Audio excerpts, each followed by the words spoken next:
Jeff, I guess that'd be, the first order would be a council would consider a motion to appoint our finance director, Jenny, as temporary clerk for purposes of tonight's meeting.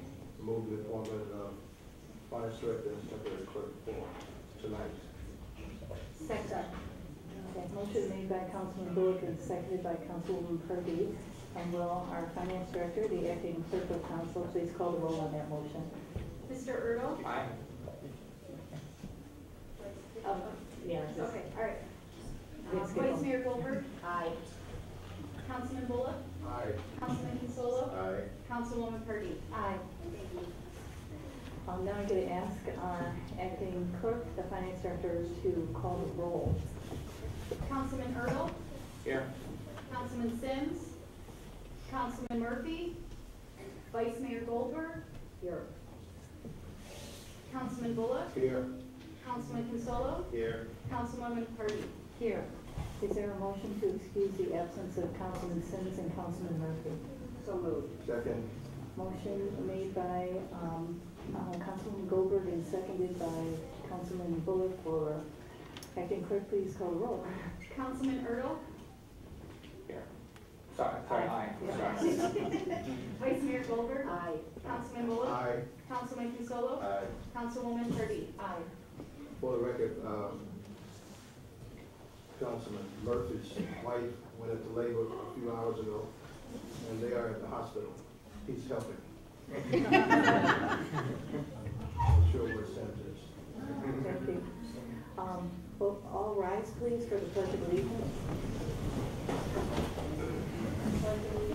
To the flag of the United States of America and to the republic for which it stands, one nation, under God, indivisible, with liberty and justice for all.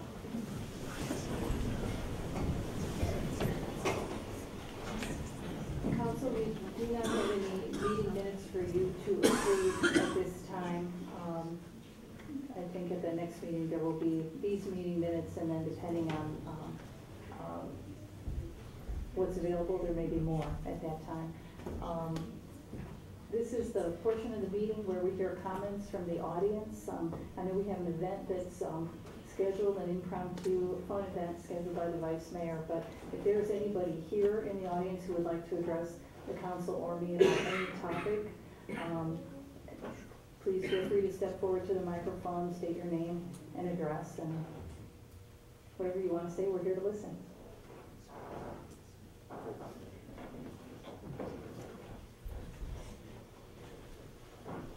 Good evening, Council. My name is James Weaver, 3725 Meadowbrook. And I just have a few comments that I'd like to make for requests for help. We moved back to Cleveland a few years ago, 6 years, and chose University Heights out of all the area. And we really enjoy the city and live here. We pay high taxes for a better community, and we like this one, okay? When we were red tagged, when we first moved in that first year several times over bushes and whatnot, that were properly trimmed and cut, we were not offended, okay? We appreciate that as a requirement to maintain a quality city. We would expect fair and equal treatment to everybody involved within the city. As we walk the city, we can't help but notice our backyard is the worst in the city, the view of what we have.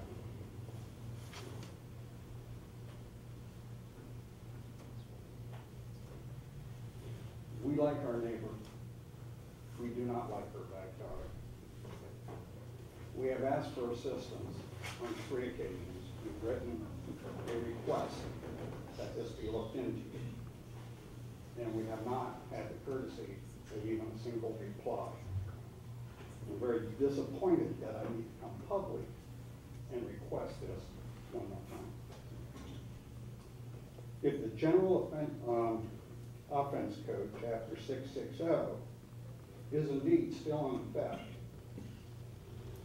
I would again ask for a response and help in addressing our issues. We do live in a city of beautiful homes and would like to keep it that way. And I submit pictures and our 3 letters that we've already submitted.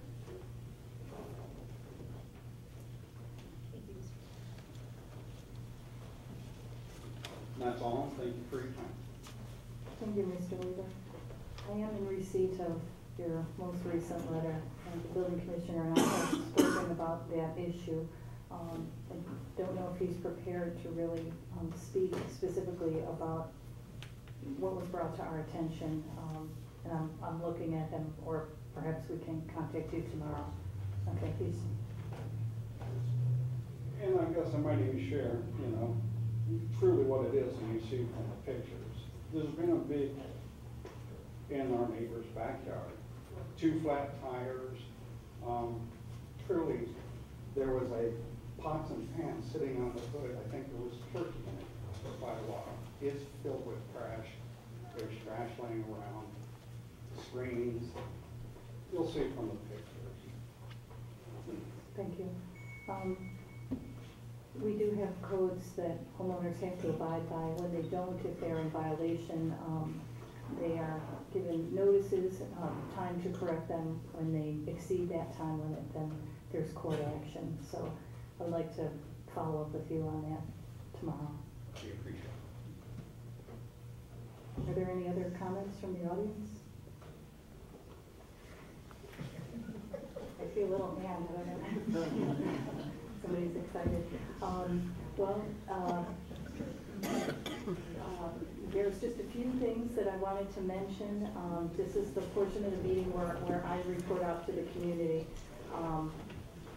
things that are happening. One is that this Wednesday is International Walk to School Day, and Garrity School is sponsoring a walkathon. So on Wednesday, when you see groups of children walking east towards Garrity, they're actually participating in a fundraiser.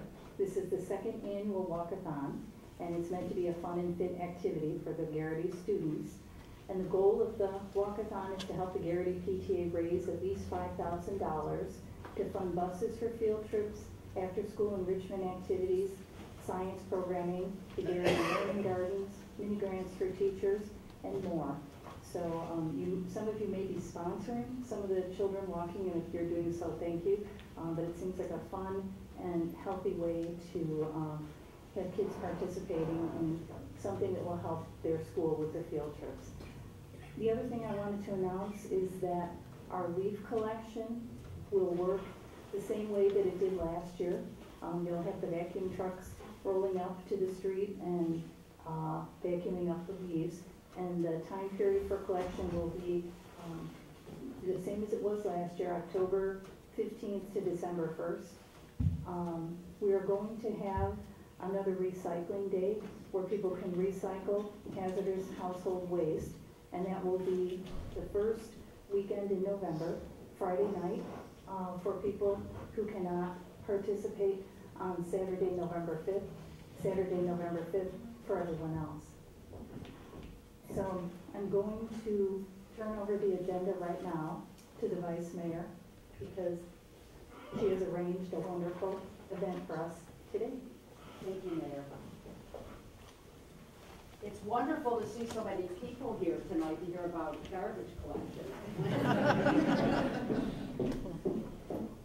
Firefighter Lise, can you come up here?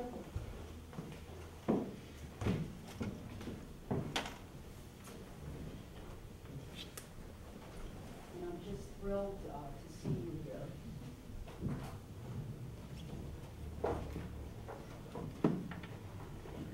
Everyone is here because of you tonight, and this is a tribute to you. I looked on the internet for the Firefighters Creed, and I want to read this out loud. When I'm called to duty, God, wherever flames may rage, give me strength to save a life, whatever be its age. Help me to embrace a little child before it is too late, or save an older person from the horror of their fate. Enable me to be alert to hear the weakest shout, and quickly and efficiently to put the fire out. I want to fill my calling and to give the best in me, to guard my neighbor and protect his property. And if according to your will I have to lose my life, bless with your protecting hand my children and my wife. You were our protector in University Heights in July of 2011. You are our human hero doing your job to save the Seltzer family, but protecting this community day in and day out. Setting an example for this community, for adults and for these wonderful children that make up our diverse community. We want to take this opportunity tonight because our thoughts have always been with you since July, that horrific early morning fire at the Seltzer home on Milton Road. Thank you for your courage, your bravery, and your strength. I also looked up what a miracle is, and in Hebrew a miracle is nace, and I'm sure Rabbi Feld will give us all the gematria of what nace is, but I'll have to go another year in seminary for that. A miracle, according to Wikipedia, is an event attributed to divine intervention. Sometimes an event is also attributed in part to a miracle worker, a saint, or religious leader. You are and continue to be our miracle worker. You know, Ralph Waldo Emerson said something so poignant. To leave the world a bit better, whether by a healthy child, a garden patch, or a redeemed social condition. To know that even one life has breathed easier because you lived. That is to have succeeded. And you, firefighter, you have succeeded in more ways than one. I want to acknowledge a couple of people here tonight, firefighter niece. First, Rabbi Feld from Aisha Torah, he's going to be speaking as well. He was very instrumental with distributing cards, stationery to day camps and to local synagogues that were donated by Luscious Verde, V-E-R-D-E, and also Lisa Millard's son, Logan Millard, and I think he should stand up.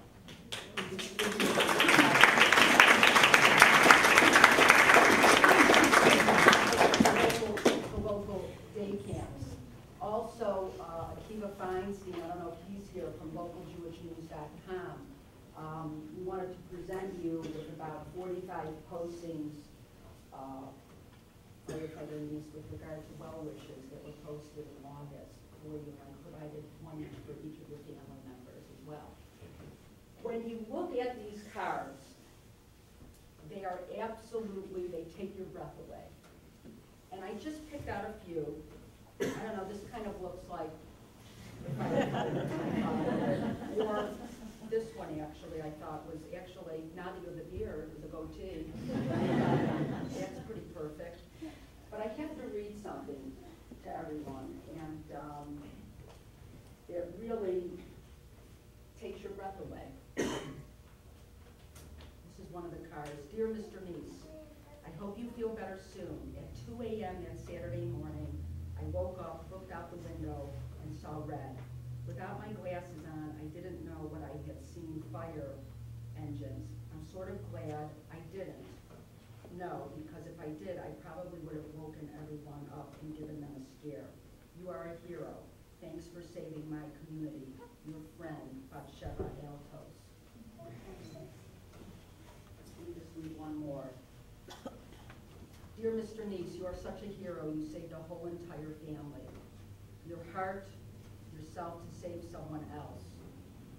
You should feel better soon. My grandfather is a firefighter too. I hope you can save me if I am in a fire. Hopefully I am not in a fire. You are a bigger hero than Superman, Batman, and Spider-Man all put together. This is from Basha Greenberg. So these are just powerful. Mr. Weiss, I think you might have to hire some of these individuals. I also called Mr. Gary Weiss as well. You know, I think when he sees my number, he's kind of putting the phone down. American Greetings was kind kind enough to put a card together. And Mr. Weiss, can you present this to firefighter Neese, please? And we took this around the community.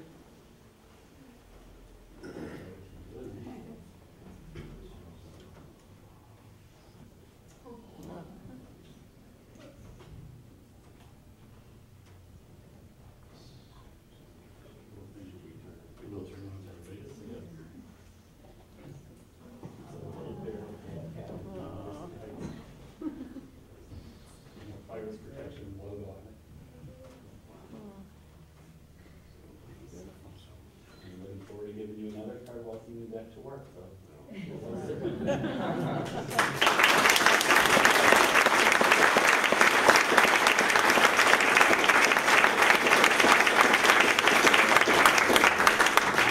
Rabbi Feld, I have to acknowledge there's other rabbis, and I want to be politically correct. Rabbi Feld is here from Aish Torah, Rabbi Davidovich from Heights Jewish Center, also in University Heights, and Young Israel of Cleveland that's located in Beechwood. Rabbi Bernstein is here. And I'm sorry, Rabbi Koviel is here as well. Any other rabbis? Really, this community owes you a debt of gratitude, and we are hoping that the presence of these young people, our future, and this community sends a message to you about your act of heroism on that early morning. I also want to acknowledge the Seltzer family is here as well, with their entire family. So I don't know if they want to say anything. I want to have Rabbi Feld come up from Aish Torah, who is again instrumental in distributing the cards. Rabbi Feld. I just want to personally thank you. When I heard what you did that day, running into a burning home to save a family, I said that we as a community, we have to acknowledge this, because the community here, the Jewish community, I know a lot of people don't know this, but the word Jew in Hebrew is Yehuda, comes from Yehuda, Yehudim, which means to give thanks. That's really the essence of what a Jew is about. That we have to thank, we have to acknowledge when someone does something unbelievable, little things, but this was super amazing, heroic. And on behalf of the whole community, I just want to thank you personally. And we, the whole community, want to acknowledge the heroic act that you did. And we are very blessed to be in this very special community. Thank you. Thank you all very much.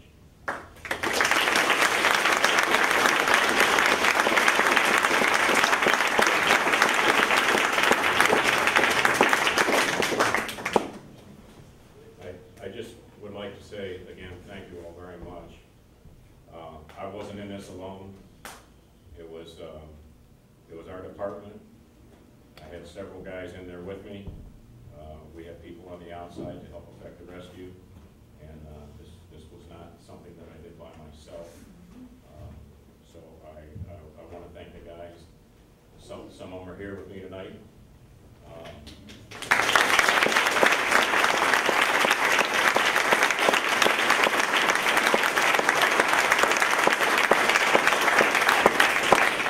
They were all part of this, and they were all equally responsible for the actions that happened there that night. And on behalf of those guys and my department, I thank you all very much. Thank you.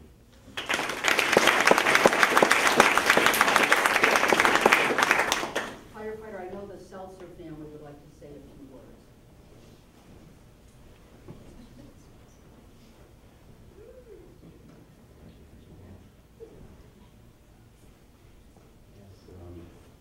It was our house that burned that night, and I know a lot of questions have been asked about what happened and what may have gone wrong, but no matter what we may learn from that night, no matter what policies, what equipment anyone has, in the end, someone's got to be brave enough to go in first, and you were that brave.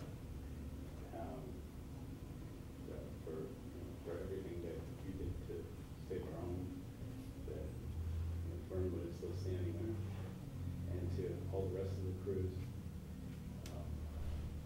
Everyone else should also know you don't need to get injured.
Oh, you don't have to stay until the end of the meeting, if anyone's saying.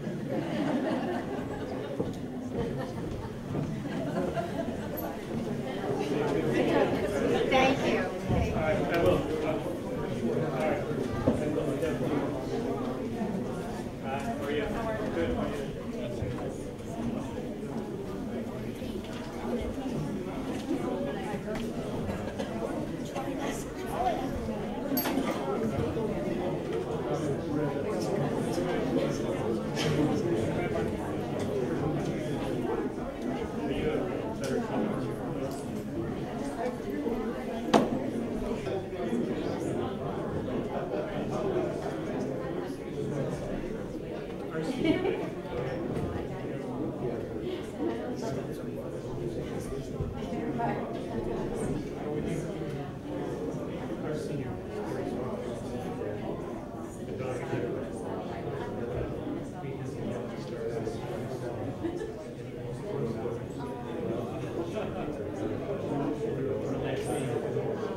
The next item on the agenda, if anybody would like to state a presentation by the three members of the school board who are here to talk about the upcoming levy.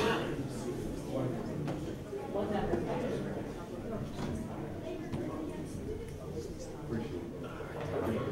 Good evening.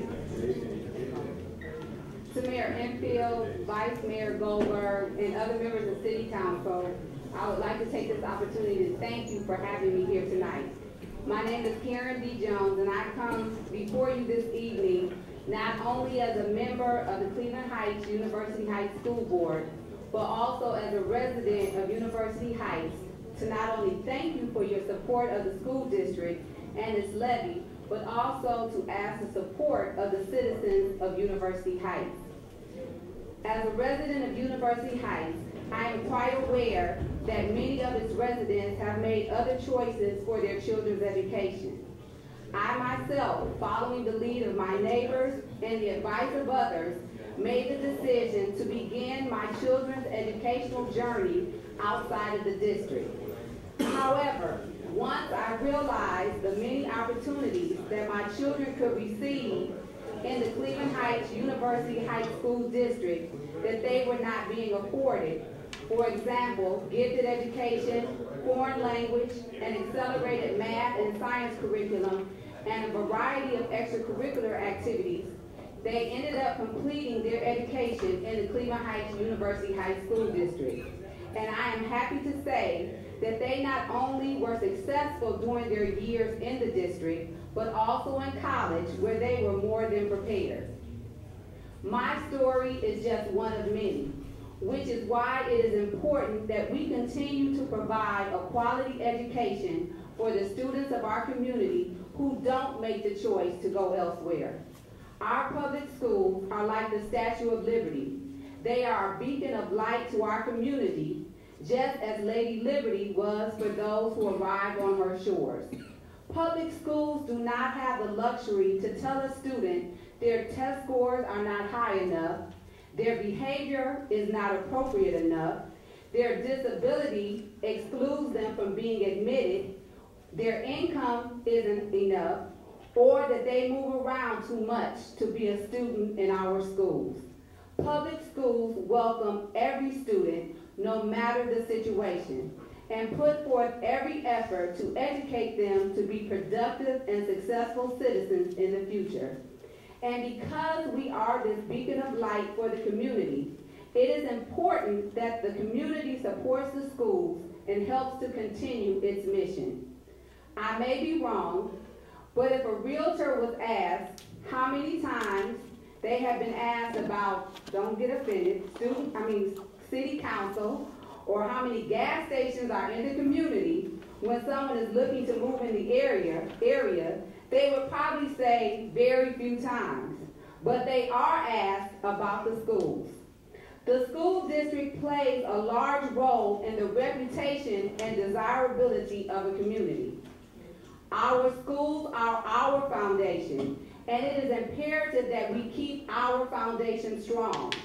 The passing of issue 6 will ensure that we continue to do what we have been doing for years, which is providing a quality education as well as implementing new initiatives and programs to provide learning in the 21st century. Some of the new initiatives and programs include AVID, which stands for Advancement via Determination, which takes students who are in the middle and prepares them for honors and AP classes and guides them through the college process. Our new Pathways K through 12, which will introduce our students to the curriculum of the IB, or International Baccalaureate program at all grade levels, as well as the performing arts, science, technology, engineering, math, and early college. The district's goal is to also ensure that all students, no matter their background, are reading at or above grade level and are proficient and beyond in mathematics, science, and social studies. Some initiatives that have been implemented to reach these goals are an increase in instruction time at both the elementary and high school levels, block scheduling at the middle schools, the restructuring of the gifted program, and professional learning communities. In our own community of University Heights, the success of some of these initiatives is already evident at Wiley Middle School, which in 2 years has gone from academic watch to effective. No matter what our choices as a community may be, we have all benefited from a strong and progressive school district, whether it has been the use of textbooks, athletic facilities, building facilities, ancillary services, or school buses. Having a district that can meet and supply our needs has been invaluable. And the passing of issue 6 ensures that these can and will continue. This is a bare bones levy that is just enough to protect education.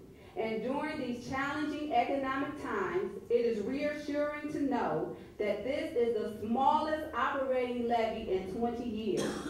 The district has already cut more than $6 million in the last 4 years, plus an additional $250,000 this past month, so that this levy could be under 7 mills.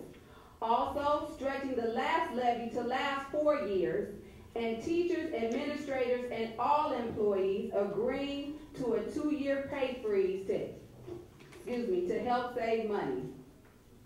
As I close, please remember, it is up to us to keep this community great, and maintaining our school district and providing for our students plays a big step in ensuring this continues.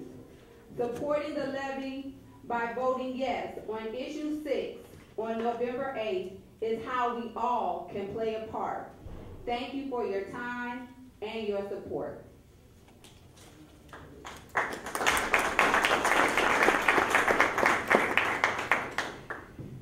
Council, as you know, besides Ms. Gorman Jones, Mr. Ron Register is here, and also Mr. Kalsifer, all school board members. So I don't know if anybody has any questions. I think I have just one question, and it really is how we proceed into the future. What do you credit the success that has taken place at Wiley, and is that success possible to transfer to all the other schools? Well, I think it's kind of twofold, or threefold. One, our new superintendent came in with, he had the expectation to eventually make this an excellent school district. And that is what he is striving to do. So a lot of the things that I mentioned in here are his initiatives that have been put into place since he has been in the district for the last 3 years to change the direction that the district was going in. And we haven't been in a bad direction. We've just kind of been at a lull for a moment. So we're trying to get from that lull to go to a higher level. So some of the things like at Wiley, they also have new administration. They have a principal by the name of Dr. Octavia Reed, who has been very effective. She's reined in her staff. They have focused on every student, trying to get every student to the next level. They also implementing the block scheduling. They went to 90-minute periods for certain classes, because the whole basis of an excellent education is being able to read. So a lot of our emphasis is being put on reading, because reading is the foundation for every other course that you take. So they put a lot of emphasis on language arts and trying to help the students excel in that. And that is one of the things that has carried Wiley to where they are now. I didn't mention the other schools because I was just trying to focus on University Heights, but we did have an elementary school this year, Roxborough Elementary, who was deemed excellent with distinction, which is our first elementary school to reach that plateau. So we are moving in a direction where we are trying to get every school, a lot of our schools right now are in continuous improvement, but they're moving to effective and then hopefully to excellent. Some of our schools have only missed excellent by a few points. So it's just going to take a little bit more time, a little bit more effort on everyone's part, but it takes money. You can't do it for free. So with the levy will help us to continue to move and go where we're going. Thank you very much. Any more? I just have one other question. Or just stay there. Okay, okay. At Geary Elementary, I wanted to know how that program is working with John Carroll University. And will that be replicated at any other, at Wiley, or any other school? Well, I'm going to call on my coworkers who have been dealing with that longer than I have. I'm the newbie. Okay. So, one of you would like to speak about the professional development school?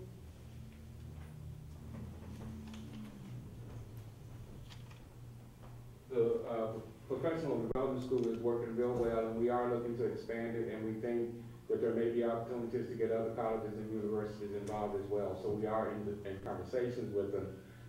And what you should know is that there is real change happening in education, and one of the changes has to do with career technical education, which requires us to be more engaged with colleges and universities. And we think the more we engage with them in terms of preparing people for careers, with colleges, with some courses that are joint credit with, say, Tri-C or Cleveland State and other colleges and universities, we're hoping that we will bring them more and more, engage them more and more in the schools. But we're looking at having another professional development school as we speak. So next fall, we will have another one, and we hope that we would continue to add to that as we go along. What you have to realize, there is a lot of change, and change is always, it's hard. And so you got to acclimate all the staff and everybody to that. But again, we've done well in the professional development at Garrity, and we are going to be doing it in other places. Okay, great. One other question. The student population, have you seen over the last 4 years, in terms of the student population, I can't remember the name of the preschool that's at Garrity. Is that acting as a feeder in terms of for longevity with students, in terms of where, if we get them at, if they... Yeah, as you know, the statistics say the longer we have them in our district, the better outcomes we have. So we are looking to open up some additional pre-K situations. So the success at Garrity has been tremendous. We've got a waiting list, and by next year, we're hoping to have at least one other. And I think, again, that's a thing that we think we can keep adding to, because we see the preschool is in demand, and we know that if we can start working with those kids at that level, and we're talking standards with pre-K kids. So everything is being driven by the standards. I mean, the state is driving, but we also say that these are important things that we have to do for our children. We have to have certain expectations. And one of the things that we know is that right now we have kids entering kindergarten, only 70% of them are prepared for kindergarten. So that makes it, if you think about that, that makes it hard. What we've been able to do is to take that 70% and reduce it to 30% by the time we get to the 3rd grade, but we know that's not enough. And starting the kids early is going to be something that's going to make a real difference as we change these outcomes. Actually, first of all, I want to thank you for coming tonight, and I just wanted to acknowledge what I've noticed in terms of the positive trend and the upward trajectory of the school district and the effort to save money and to make sure that the citizens of these communities that are served by the school district get what they, get value for what they pay. I strongly believe in public schools, and I think that they're definitely the key to the strength and stability of any community. So I'm just glad to hear all the positive things that are happening in our school district. But I'm wondering whether you have, on an ongoing basis, a process for public information or a public information officer, or someone that is actively telling the school district story, because you have a wonderful story to tell. The information that I'm hearing tonight is information that I believe that if more people heard and they heard it more often, that it would be no question about who would support the schools. I think everyone would. Well, what I would say is that we're certainly, we brought a new person in and actually upgrade that position, and we're expecting more things out of that position. We might still could use some suggestions as to some of the things that we might do, like joint collaborating with you on some publications that you do, for example. We have upgraded our website, and there's more information. A lot of the emphasis has been on communicating with the students and the parents. But I think we can't forget that the community is real important. And one of the things that happened, the new superintendent brought in communications director, and Sue probably knows all this stuff. But he invited the community groups in to begin to meet with him. So that's an ongoing process, and hopefully that will refine the messages that we get out to the community. So the answer is yes, we're looking at that, and we're hoping to, we're open for suggestions, and we're hoping to really improve that as we move forward. Okay, I want to apologize for Cal. He can't. He's lost his voice, and I think he might have been up here saying all these things. So that you can hear what he's talking about. I promise I'm not the godfather of the board. And there will be no threats of deals you can't refuse or anything like that. But I'm here. I just want to say thank you all for the support you're expressing for the levy for the schools. Those of us who are older, and I'll just include myself in this, know that it hasn't always been an easy relationship, because it's difficult asking people for money to support things like this. We really appreciate the collegial nature of this council, and the most recent past councils have really helped to support the schools and support our kids. I think when we look at it, we're all in this for the exact same reason. We want a stronger community. At the schools, our little niche of that is to make sure that the kids are as well educated and have the best opportunities. And we know that it'll create a stronger opportunity for University Heights and Cleveland Heights and the entire area. So thank you very much. I'm sorry for my voice. I'd like to just make a comment. Two comments. One is I've never seen Cal not able to talk. So we should celebrate this moment, probably. Thank you.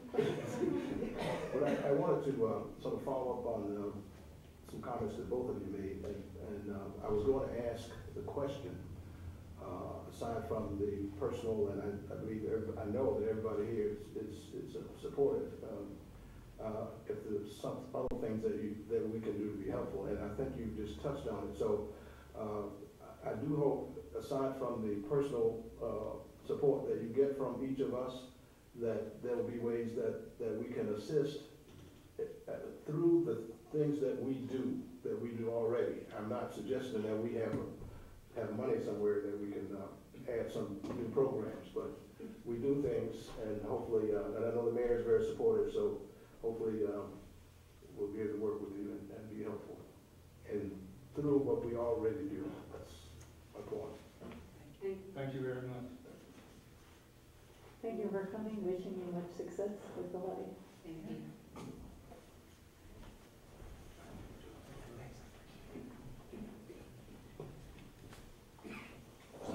The next item on the agenda is ordinance 2011-67, which is authorizing the transfer of funds, declaring an emergency, and this is the second reading. It's being introduced by by Councilman Sims. I would defer to Finance Director, but I think all of the members of council are pretty familiar at this point with this particular transfer that occurred on a, now it's a quarterly basis, or is it semi-annual? I've been trying quarterly. Quarterly, The okay, bill comes quarterly. yes. So I don't know if you have anything to add. No. Unless anyone had any questions.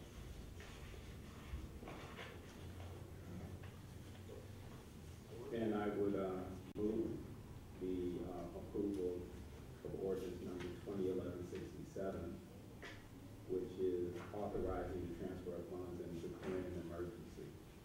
Second. Motion made by Councilman Sims, seconded by Councilman Bullock, to authorize the transfer of funds from the general fund to the police pension fund in the amount of $93,372. From the general fund to the fire pension fund, the amount being $127,649. Motion again made by Councilman Sims, seconded by Councilman Bullock. Will our acting clerk please call the roll? On emergency. Suspension of rules, Mayor? No, not suspension of rules, just Okay. Councilman Ertl? Aye. Councilman Sims? Aye. Vice Mayor Goldberg? Aye. Councilman Bullock? Aye. Councilman Consolo? Aye. Councilwoman Purdy? aye. Thank you. The next item on the agenda is a motion to authorize the purchase of fire equipment. There was fire equipment that was damaged in that fire that we were celebrating our firefighters and particularly firefighter needs. The fire chief wrote a memo to you describing what the equipment was, what the dollar amount is, and Fire Chief, could you please step forward and be available for any questions if anyone has some? Thank you.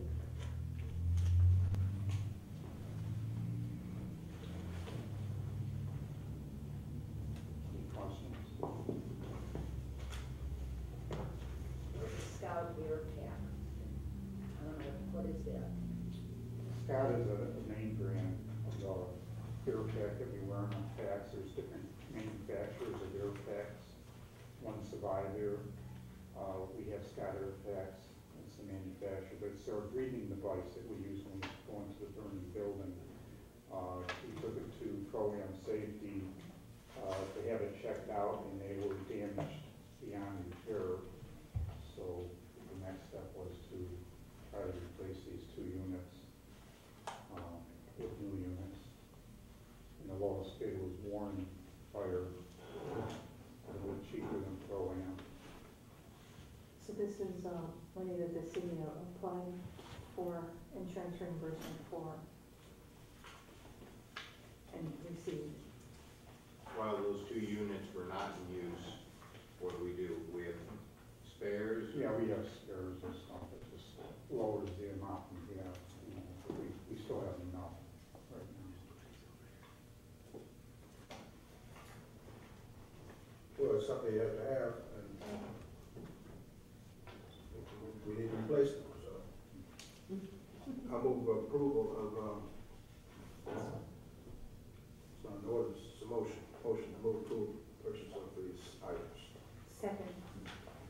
Motion made by Councilman Bullock and seconded by Councilwoman Purdy to approve the purchase of self-contained breathing apparatus equipment, also known as Scott Air Packs, from Warren Fire Equipment in the dollar amount $9,346. That is the lower of the $2 that the fire chief got quotes for.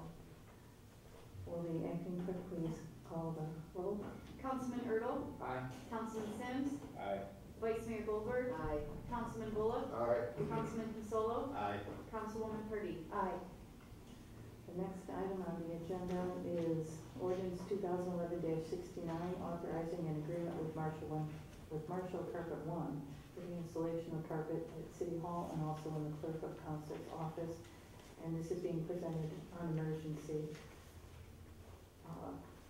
Council, you received a second packet with additional dollar costs. The last time you saw this 2 weeks ago, that dollar figures covered the offices on the first floor, and Councilman Sims asked that costs be gathered to include the clerk of council's office in addition, so, that's what's being submitted tonight. Mayor, I just want to understand, the competitive bid analysis, the page with the three, bidders, Marshall Carpet, Carpet Today, and Empire Today. And I appreciate that the quotes were gotten to include council chambers, so we have some idea of what those costs would be. But it looks to me like what we're actually looking to do is job number one, City Hall, offices of the mayor, clerk of council, and administration, and then the labor take up and installation. Although service said they may be able to take up. So I just don't understand, because job number one in Marshall Carpet One adds up to $7,427.25. And job number one in Carpet Today adds up to $7,693. But job number one in Empire Today adds up to $4,344. So I'm not sure what I'm missing in the bids that makes Marshall Carpet One the best bid.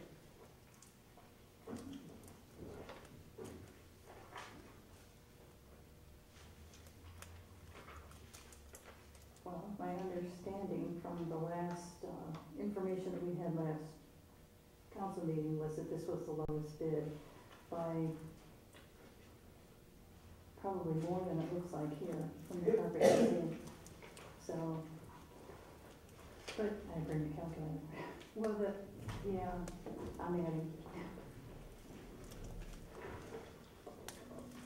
And I definitely want us to pass this and get the carpet replaced. I just don't understand, when Empire looks like it's quite a bit lower.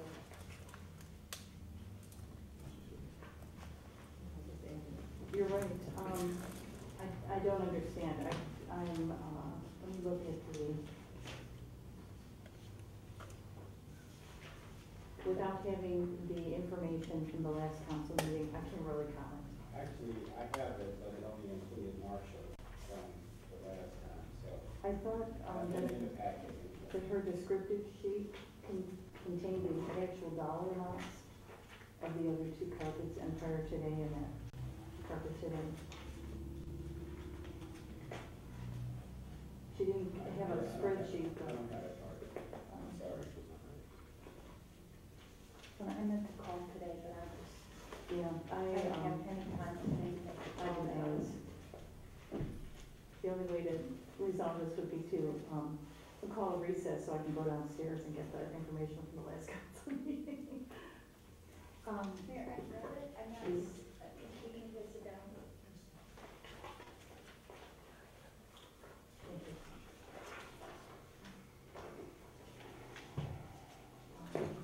There was another descriptive sheet. I don't know, let me see. This Marshall Carpet One is a lower price. Than Carpet Today. Definitely then well, yes, but Empire Today, at least what's on this sheet, maybe the 3,974 is a typo. But then that's making a big assumption. You know, the thing I don't understand on Empire Today is the total square yards isn't listed for some reason. Right, it is not.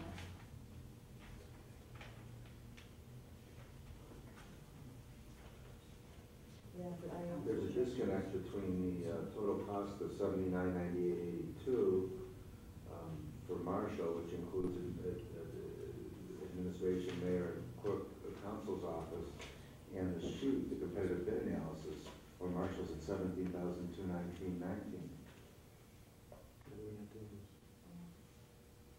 One is including the council chambers.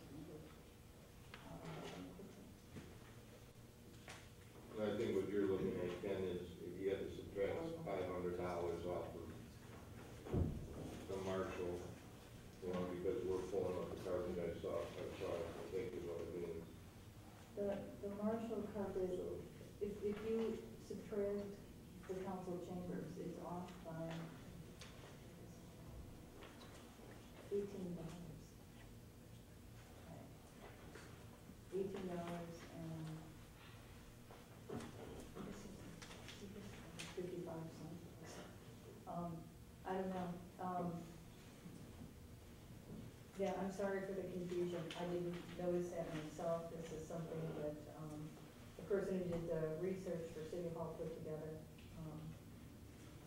Yeah, my only suggestion would be if council were to approve the installation at a cost not to exceed, or to table this and we'll come back in 2 weeks. Because I can't explain why the Empire Today number is showing what it shows. How would you arrive at the not to exceed number, because that might be a good way to do it. Well, to make a motion to allow the installation, of carpet, at the lowest and best price not to exceed, and, you know, the only problem is that, you know, unfortunately, this comparative competitive bid analysis obviously has a mistake in it, so I, you know, I think it should be tabled. yeah, I'm not We're so gonna do able it. with this. I don't see how we can, I don't see how Right. council can consider, there's questions here that Sure. we just can't answer. Okay, I'm gonna pass this back to the finance director, so in 2 weeks, You'll have her. we will go over this again. Maybe the third time will be the charm. Okay, so is there a motion to table that?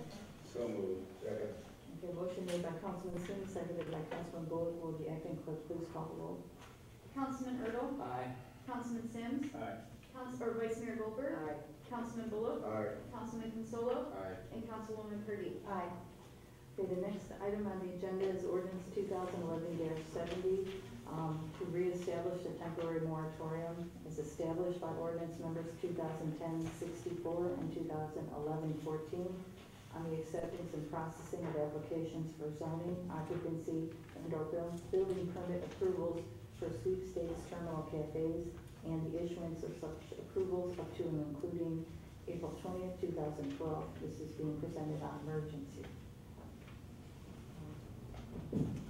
I don't know the lawyer if there's comments. I'll explain.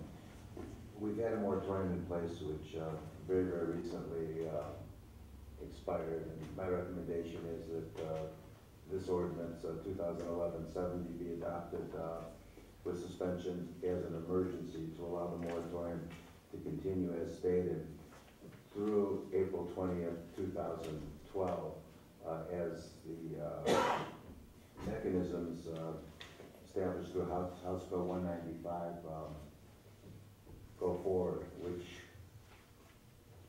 places jurisdiction for regulation of the Internet Sweepstake Cafe within the jurisdiction of the Casino Commission. So much like the Casino Commission is regulating casinos and the racinos, there'll be state regulations through the Casino Commission on the Internet Sweepstake Cafes, which will, in my opinion, largely preempt local zoning and or other regulations. So the sweepstake cafes will become regulated through the state. And while that process is ongoing, I request that the moratorium be extended. Ken, I support the idea of reestablishing the moratorium. But what I don't understand is there a reason that we're doing this? And you may have explained this before.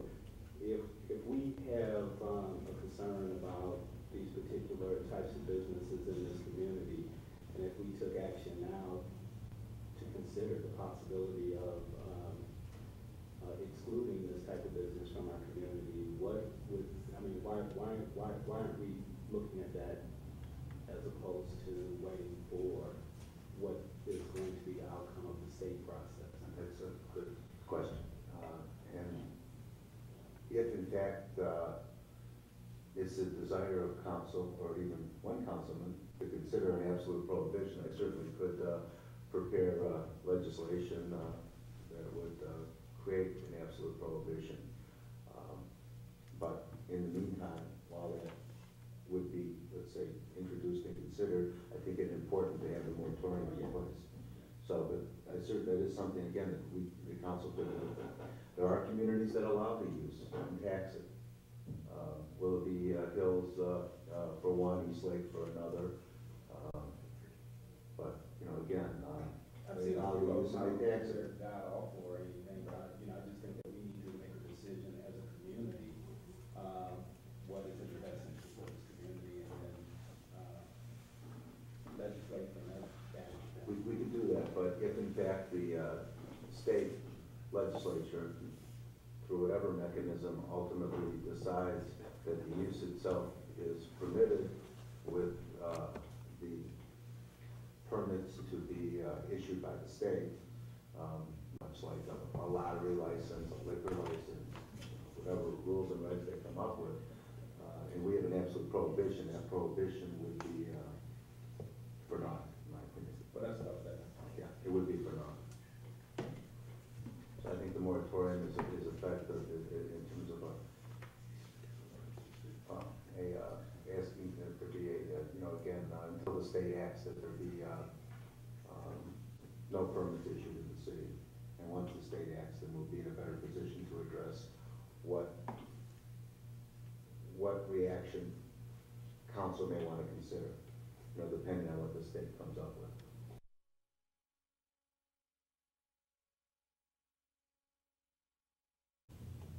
Well, city councils have to react to. So what are you recommending? I'm recommending the moratorium be extended as stated until April of 2012. I think it has to be put back in place. To protect, again, the building commissioner. If someone comes in and seeks a permit and we don't have a moratorium, a lawsuit could be filed. So right now that hasn't happened, but the moratorium did very, very recently expire. And I think the council is really consider imposing a new moratorium for an additional 6-month period, during which I think we should get some direction from the state. Then take whatever action. Right. It appears to the same commission, based on House Bill 185. And my final question would be, even if the state comes out with guidance as far as the issuance of permits for this, would a local community still have the ability to decide where such establishments could or could not be situated in the city? I think we need to think about some things related to this in addition to waiting for the outcome of this particular House bill that you're referring from. I don't think we can do it tonight, and as I said at the start, I'm in favor of extending or reestablishing the moratorium, but I just don't want to not do anything until April and then end up with a situation where we haven't looked at it and thought it through.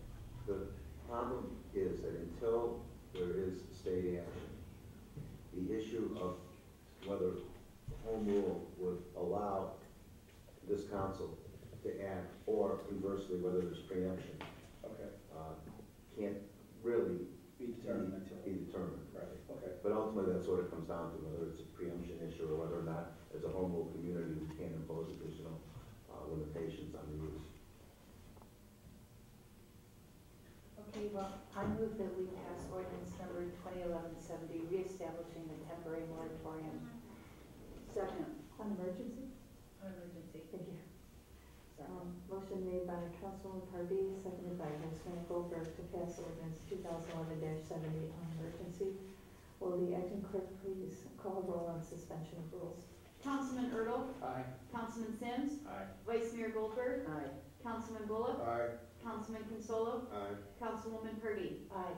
And roll call on passage, please. Councilman Ertl. Aye. Councilman Sims. Aye. Vice Mayor Goldberg. Aye. Councilman Bullock. Aye. Councilman Consolo. Aye. Councilwoman Pardee. Aye.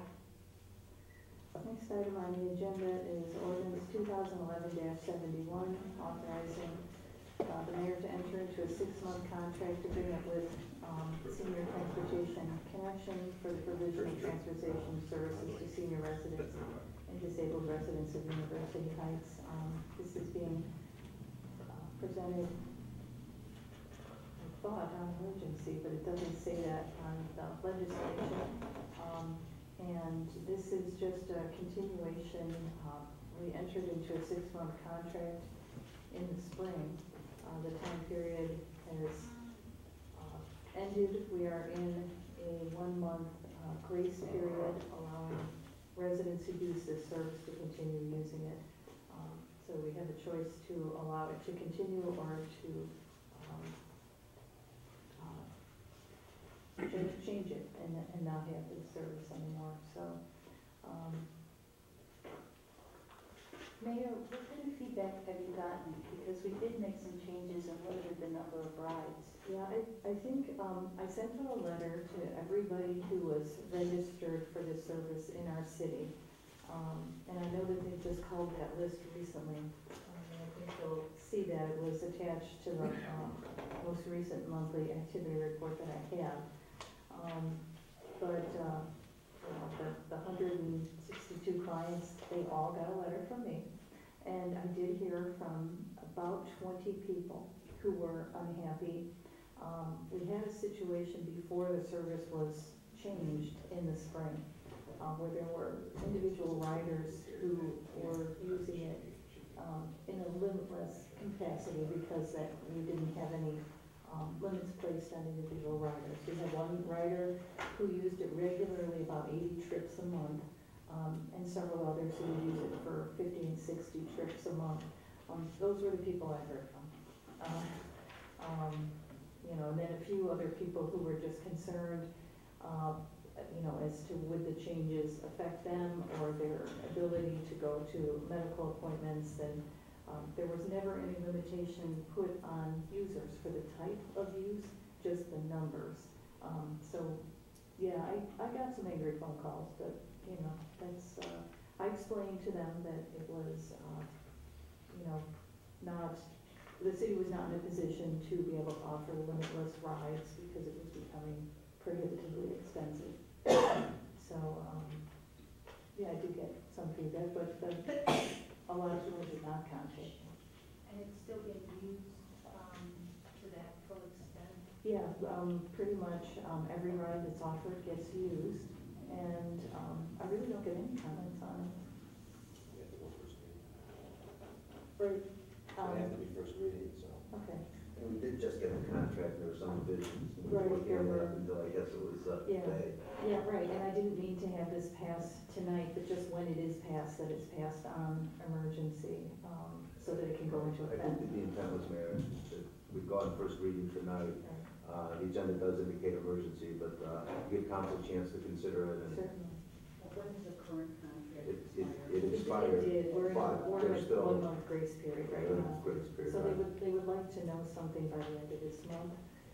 If we continue it, then they'll schedule rides for November. If we don't, then, you know, there'll be another letter sent out saying, you know, this isn't a service that we'll be Right, offering. and the contract does have, if I may, Mayor, it does have a blank that says blank day of October, so the anticipation was the council would consider this, have the contract tonight, and then perhaps in 2 weeks make a decision one way or another whether to formally recontract with transportation services.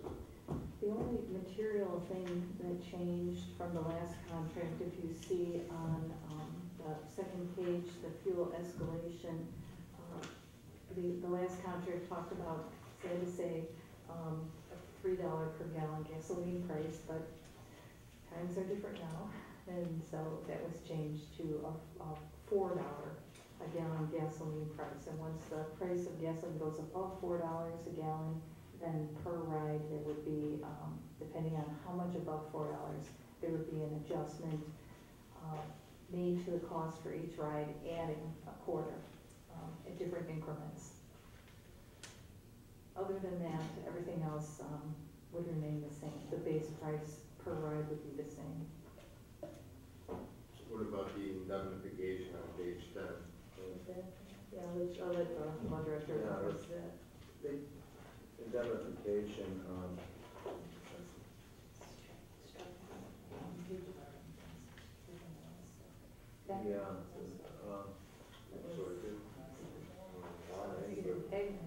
They have to do with the governmental immunity and whether or not even such indemnification can be enforced. It's difficult, obviously, indemnification when we have statutory immunity. That was excluded. And I just want to make sure that I understand how we plan to move forward on this contract. I think you indicated, Mayor, that what we provided in the first 6 months was fully utilized. You mean the last 6-month contract? Yeah, people were using the trips, we didn't have wasted trips. Okay, and so we provided a certain number, and that number basically was fully utilized. And we're doing the same thing again, and this was previously a 1-year contract, and I know that we set it at a 6-month contract to get feedback and or get a sense of how it would work. So my only question is, at what point do we stop approving a 6-month contract and look at a contract for at least a year? And I'm not suggesting that we do that tonight, but when this comes up again, I think that there should be some kind of evaluated summary that comes along with the request for renewal, if it will be a request for renewal.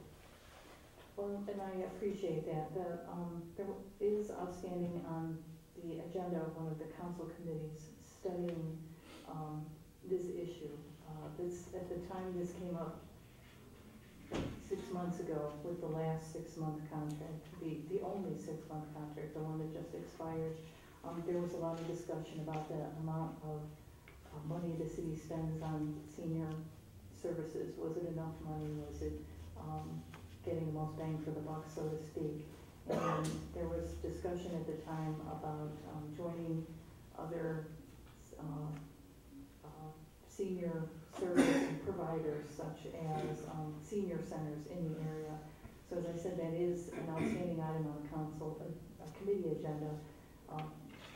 It could be something that could be studied in the time period of this contract to give Well, I think we should. the council a chance to consider that. Yeah, I think we should, and I also just recall that it was specifically related to wanting to just have some level of assurance that as the contract had been modified, that it would be something that either worked or didn't work before we proceeded with a longer term contract. But if there are other issues that also surround the contract, we should definitely look to resolve those other issues as well.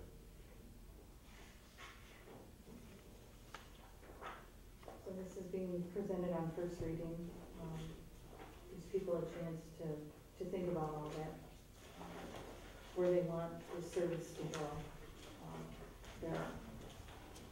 As I said, the most recent data report from August, we'll see if we can get some more together for September, possibly a July report. But the numbers are, the usage in terms of the places riders go has not really changed. It's still just the number of riders, the cost per trip, the things that were discussed 6 months ago. So that's on first reading, and we'll move on to the next item, which is ordinance 2011-72, amending section 1220.07B of the codified ordinances of the City of University Heights by amending the Planning Commission fee schedule. And I actually, I believe you have at your table some information that have been gathered from other cities. The administration has become aware that our city is absorbing a lot of costs for projects that are presented to the city. In the nearly 2 years that I've been mayor, we've had development projects. Some have happened and some have not, but we've far exceeded the notification requirements that are set in our code, so that in an open and honest fashion, we can present these projects to as many people who might be interested in them as possible. At resulted in hundreds of dollars of mailing costs for all of these projects. And some of these projects end up not happening. So I might defer to the law director here for an explanation of how this tends to work in other cities, and the building commissioner may also want to weigh in. Right, and also our engineer, Joe Cherney, who has some experience also in these matters. Typically, costs are not absorbed by the municipality in commercial projects. And the thought again is that commercial development projects, which we do get for this design, the cost should be borne by the applicant, by the developer, and or the ultimate user. So again, I think on an ongoing basis, during the approval process, we at times incur substantial fees which are not passed on unless there's a development agreement entered into, which does happen. Did happen with McDonald's, where a lot of our costs are going to be recaptured. But in the absence of a development agreement, we don't have any mechanism to make sure the city is reimbursed for municipal expenses incurred in reviewing applications. When was the last time this was changed? This was modified? I don't have the exact date, but it's been quite a while. And again, as the law director was saying, that we are incurring quite a bit of expenses in these bigger projects with mailings, notifications, everything. And I did look at a few other cities, and I feel this is definitely in line and something that hopefully will be considered. Our principal concern is with the mailings. We had the McDonald's project, we had over a year of meetings and so many mailings, I don't even remember how many, but when you start to mail to 300 households at the cost of postage these days, and when you have so many meetings. I think we had 5 or 6. Right, the Shula Stadium project also generated a tremendous postage cost for the city. Any development project lately that has come before the city has been controversial for one neighborhood or another, and causing us to, again, in an effort to be open, fair, and honest to anybody interested, far exceed what our own code requires for notification. But we're left with massive mailing costs, and again, we notice that other cities seem to have their ordinances accommodate this, so that the city isn't bearing the burden of that cost, that the applicant is bearing that cost. Again, I want to say it's typical. I mean, we're not in a position to really subsidize private projects, and that's what we're talking about. This isn't a person that comes in and wants to, repair one's, personal residence. These are commercial projects that we're incurring expenses on an ongoing basis for plan review, notice requirements, etc. And again, the intent would be to put the city in a position where we are not going out of pocket. I'm actually all in favor of the developer bearing the cost of whatever it takes to get the project done. I just want to make sure that I'm understanding the massive mailing costs that we have incurred, and if there's any way that we can get a report that would help us quantify that number. I don't know how we mail. We mail first class to 300 people, so that's what, $100 per mailing. Is that what we're talking about? Yeah, more likely, yes. Okay. But it's the concept. If it's $300 one time, we're doing that 6-7 times on some of these projects. Right. And it's just getting, like I said, we looked at other cities. Right. And we're definitely behind. Well, I'm in favor of the concept, but I would still like to know what amount have we incurred relative to development projects over the course of the last year. I mean, I think that's a very interesting question. We have finance director run an audit trail, I'm sure, on the postage. Yeah. I'm not picking on the engineer, but a lot of our costs are engineer related too, and plan reviews and everything, but it's what we need, so I think, you know, mailing is a relatively small item compared to what the engineering costs that we have to incur in terms of plan review, whether it be drainage, showing, could you explain how Beechwood operates? I know you're familiar there. Ken is correct. Anytime a consultant has to review a set of plans, it's not just me. I mean, you have your structural guys, you have your HVAC guys that review plans. This will be the building itself. I just do the site. All of those should be a pass-through. We shouldn't have to absorb any of those. And yeah, I'm familiar with other cities, and I can tell you, like City of Solon, City of Beechwood, City of Parma are much, much higher fees than we have. And these are communities that have all kinds of development at all the time. They pass those costs through onto the developer that comes in. And again, I think Ken is correct. It's more than just the mailing, it's the plan review fees. Right, I would think that those would be the more massive fees, but. Because you send it out for code review too, it's the building code reviews if you have to send Well, it out yeah, to. there's plans, there's also Plan examiners. for plan examiners costs and everything else. Right. Which are normal and customary for any project, but my question would be, are we passing through any cost at all now, or? As what? Are we? The extra mailings and all that? No, forget mailings, because I really think that's. Or whatever. Yes, the types of costs that our engineer just described, do we recoup any of those costs at all presently? The only one that we recoup right now is for the plans examiner. Okay. We do have an agreement on McDonald's Road, that we will be reimbursed for our outside engineering related costs. Our law director did that. Up to 12,500, which will cover us. So we won't, I do want to mention that. Yeah, and that was something that the city did with the development of University Square, I believe. University Square, Cedar Center, yes, and also we did it with McDonald's. So he knew to jump right on this and do it for McDonald's.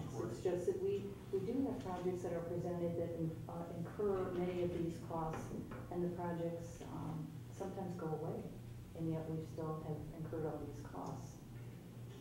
That's a good example. I mean, if we just look at the McDonald's side, yes, we're going to be reimbursed there, but on Waterway we were not, and that there was a lot of plan review going on over a period of 2 years plus. So I mentioned that would be a good example of a project where we did go out of pocket, the project didn't go forward, and with this type of ordinance in place, we would have been reimbursed, and we were not. We actually feel it protects the city, the taxpayers. So these are all being presented on first reading, just so that you have a chance to think about it, and then can review this information. And we're still, gathering more information. I believe we got information today from South Euclid. Sorry, again, because we were trying to manage as best we could without having the council clerk here. That was missing from the packet, and missing from what would be on your desk today. So just something to think about, first reading, so you'll see that on the agenda in 2 weeks. The next item is motion to hold an executive session, and there is a need to hold an executive session to talk about a personnel matter. Also, real estate. Oh yes, I'm sorry, I forgot about that, also possible purchase of real estate. So is there a motion to approve holding an executive session? Second. Motion made by the vice mayor, seconded by Councilwoman Pardee. Will the acting clerk please call the roll? Councilman Ertl. Aye. Councilman Sims. Aye. Vice Mayor Goldberg. Aye. Councilman Bullock. Aye. Councilman Consolo. Aye. Councilwoman Pardee. Aye. We'll move on to the director's report, and the first is the finance director. No report. Thank you. I thought you'd take off your acting clerk hat. The next is law director. Police chief. Just a couple of minor things.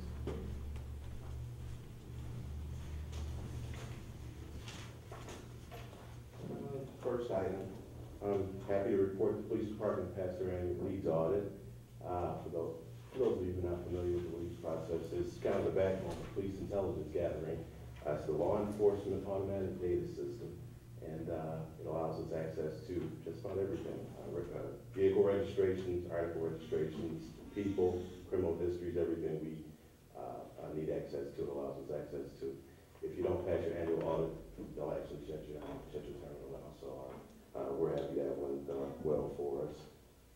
The second item is that we're able to secure some free legal update training for our supervisors and a few of our officers through the Shaker Heights Police Department. It's going to be conducted every Tuesday during the month of October, and we went last week, one day in September. It's good training considering all the changes that are going on in the Ohio Revised Code. We got the CCW law that's being changed. We got OVI laws that are being changed. What else? We got theft. The threshold for felony theft was changed.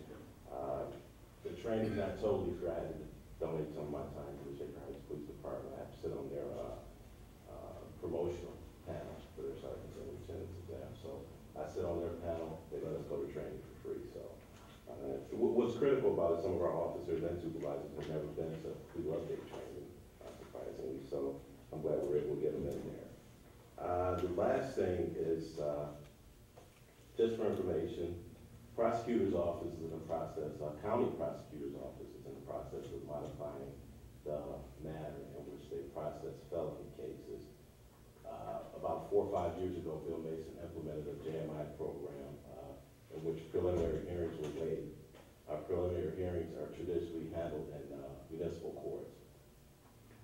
He presented the program in which the municipal courts didn't have anything to do with felony cases. They were presented directly to the county police courts. Well, it's been modified again. We're going to have not a preliminary hearing, but a probable cause hearing at the municipal level. I'm sure you're familiar with it, Phil. The problem it could cause for us is typically with each case, there's a court cause. Last year, University Heights processed about 88 felony cases. The year before that was about 100. The court costs for each felony case is about $200. So if you do between 80 and 100 of them, it's about anywhere from $16,000 to $20,000 a year that could be charged back to the city. We do have a meeting planned with Judge Montgomery to determine whether or not she's actually going to, implement these court costs. We'll know more by the middle of the month. Bill Mason was hoping that this program will get off the ground immediately, but the municipal judges aren't comfortable with it, so they're meeting with all the police chiefs, and we'll know something by the middle of the month. Thank you, Chief. And I think the Chief was very humble about saying that he arranged for that free training, again, based on his recognized experience and expertise that they wanted to get their hooks into you, to get some training out of you. Yeah. And so thank you, because it works out well for our folks too. Fire Chief? No report, ma'am. Service Director?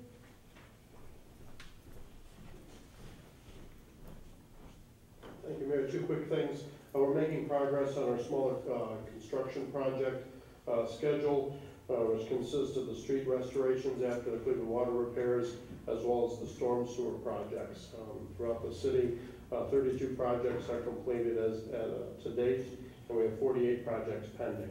This list continues to grow day to day as people call in issues, but we are making progress on a priority schedule. We're trying to address the issues that have the orange barrels on the road first, and then make our way onto the curb drain issues where you might see cones right behind a curb that affect individual property owners. Also, our leaf collection program will gear up here in 2 weeks.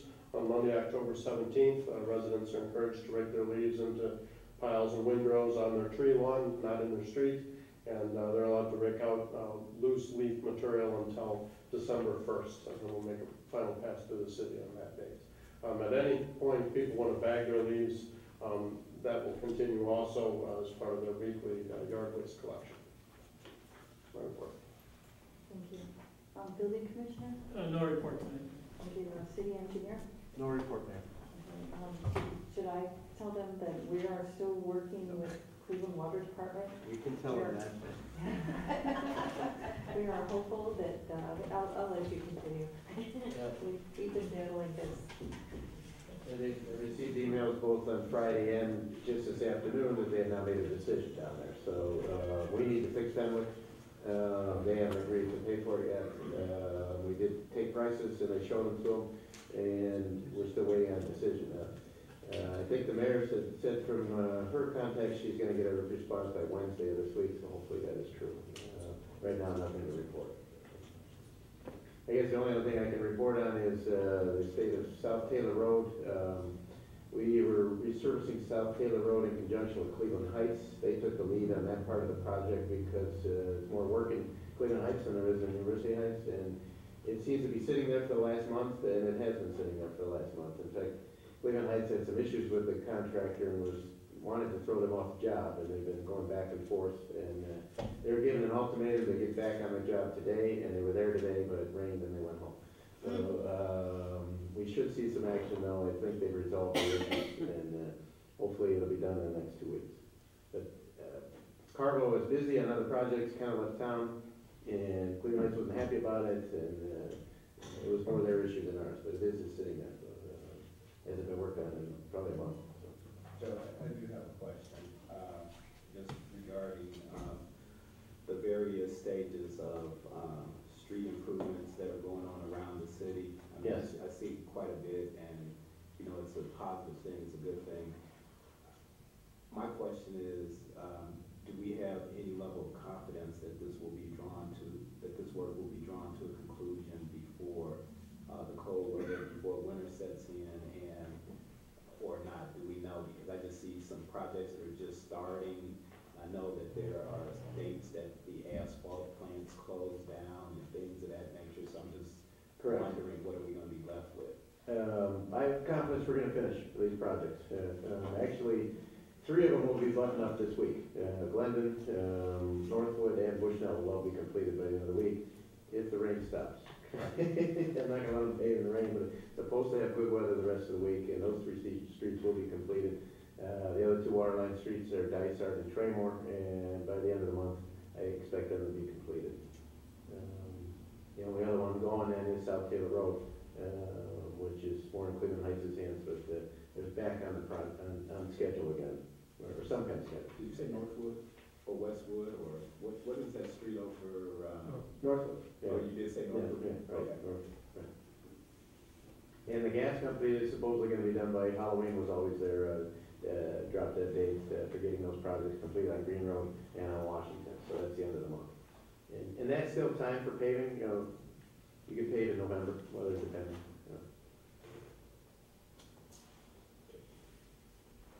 The number of road projects that we've had going on in our city are a lot for the community to absorb, and we understand that, particularly people who live over near Bushnell and Washington. There's just a lot going on.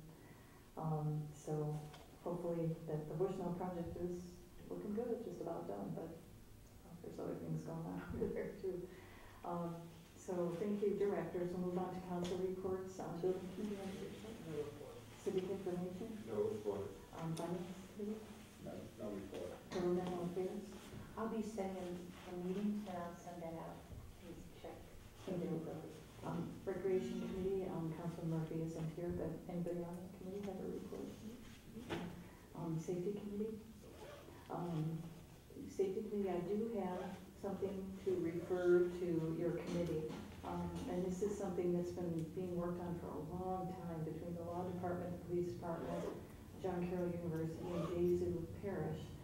It's a mutual aid agreement, so I have copies here for all of the safety committee members, and I was going to pass them out. And Now, is this, you mentioned something else earlier, is this the item you were talking about? this is the item. This was the, there was a reason why the Shula Stadium project was presented in at the time, people were concerned that it was delayed from the time that the original letter was sent to me by John Carroll in May, and why the delay until June. And I had tried to explain that there was another project, and John Carroll had tried to present both of them at the same time. This obviously, the mutual aid agreement took much longer to complete because we are now in October, and I have it ready to be reviewed by this council committee.